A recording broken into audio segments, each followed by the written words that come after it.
समरूप की कसौटी।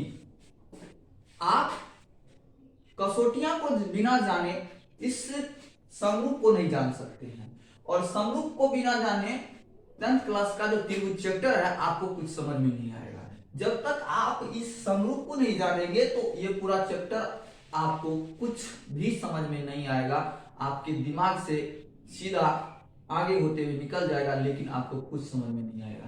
तो आशा रखते हैं आप हमारे चैनल को भी सब्सक्राइब कर चुके होंगे और हमारे सभी वीडियो को देखेंगे, तभी आप इस चैप्टर को पूरा समझ पाइएगा।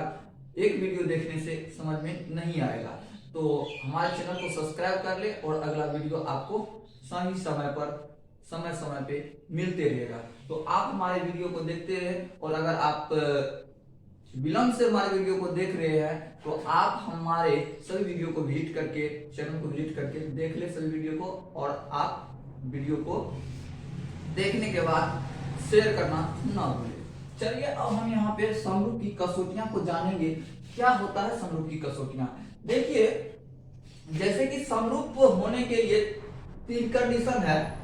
इस तीनों कंडीशन में से कोई भी कंडीशन अगर फॉलो हो रहा है तो वह त्रिभुज समरूप होता है। तो चलिए कौन सा कंडीशन इसमें, तीनों कंडीशन का हम चित्र के अनुसार दर्शाने का कोशिश किए हैं और समझाने का भी कोशिश करेंगे। चलिए, जैसे कि पहला कंडीशन हम समझाने का कोशिश कर रहे हैं, जिसमें होता है कोण कोण कोण, यानी कि किसी त्रिभुज में 3 कोण जो होते हैं वह एक दूसरे त्रिभुज के संगत कोण के अगर बराबर आ जाएगा, तीनों कोण अगर आपस में एक दूसरे का बराबर आएगा, एक दूसरे त्रिभुज के बराबर आएगा, तो वह क्या होगा?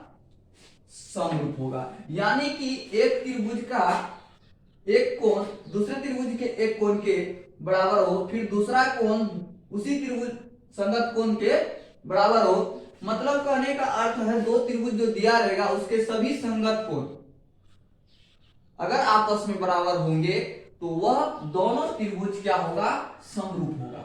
यानी कि हमको यहाँ पे दिया हुआ है कोण ए बराबर कोण पी, मतलब ए पी के बराबर है, और बी पर 1 लाइन देखिए यहाँ पे लगा हुआ है और 1 लाइन क्यू पे लगा। मतलब इसका ये हुआ कि कोण बी जो है वो कोण क्यू के बराबर है। इतना आप लोग समझते होंगे, अर्थात कोण बी कोण क्यू के बराबर है, और कोण सी में 3 लाइन यहाँ पे देखिए लगा हुआ है, और कोण आर में भी 3 लाइन लगा हुआ है। मतलब सी जो है वो आर के बराबर है।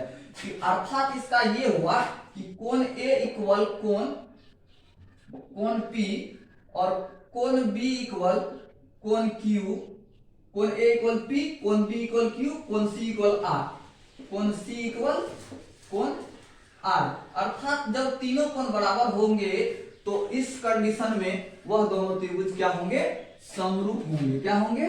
समरूप। अर्थात हम यहाँ पे लिख सकते हैं ए बी सी समरूप पी क्यू आर। यहाँ पे हम लिख सकते हैं त्रिभुज ए बी सी समरूप त्रिभुज पी क्यू आर। ये मेरा कंडीशन हो गया। तो आशा रखते हैं आप लोगों को समझ में आया होगा। फिर दूसरा कंडीशन होता है भुजा भुजा भुजा।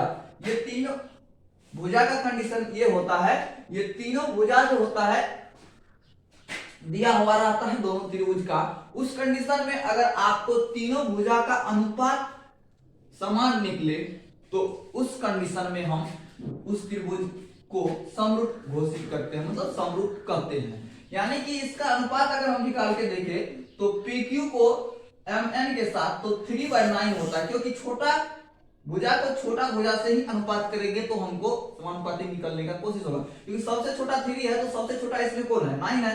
तो इसको इसके साथ करते हैं तो समानुपाती होने का कंडीशन फॉलो होगा।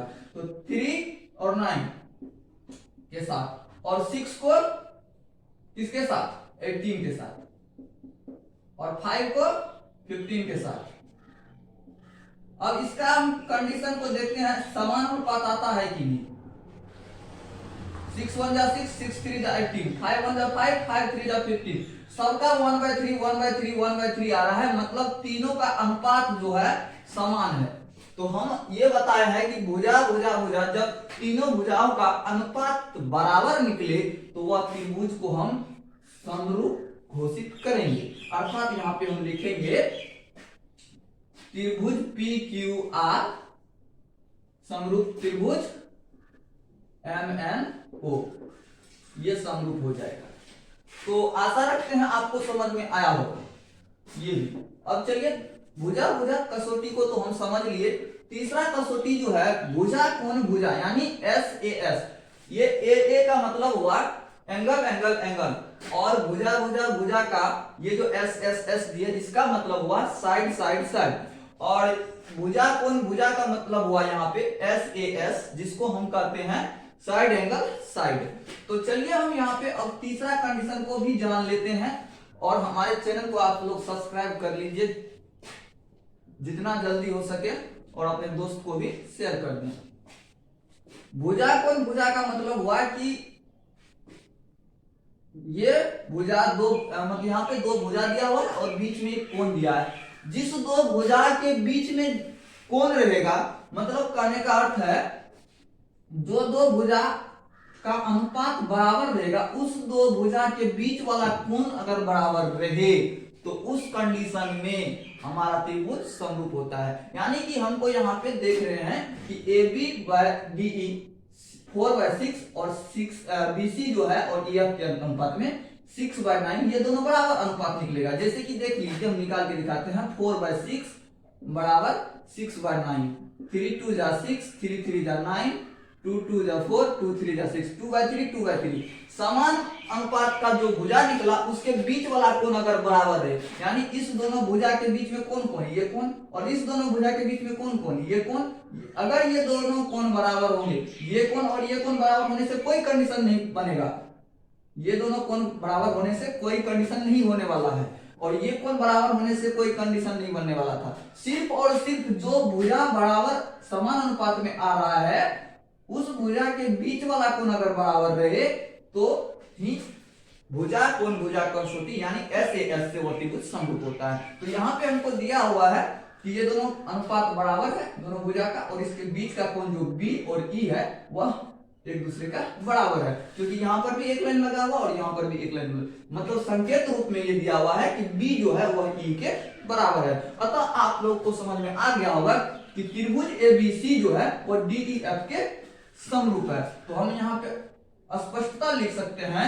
कि त्रिभुज ABC समरूप त्रिभुज DEF। अतः आप लोग को समझ में आ गया होगा। आशा रखते हैं आप हमारे चैनल को जरूर शेयर किए होंगे, और आपको इसी के साथ आज के लिए धन्यवाद।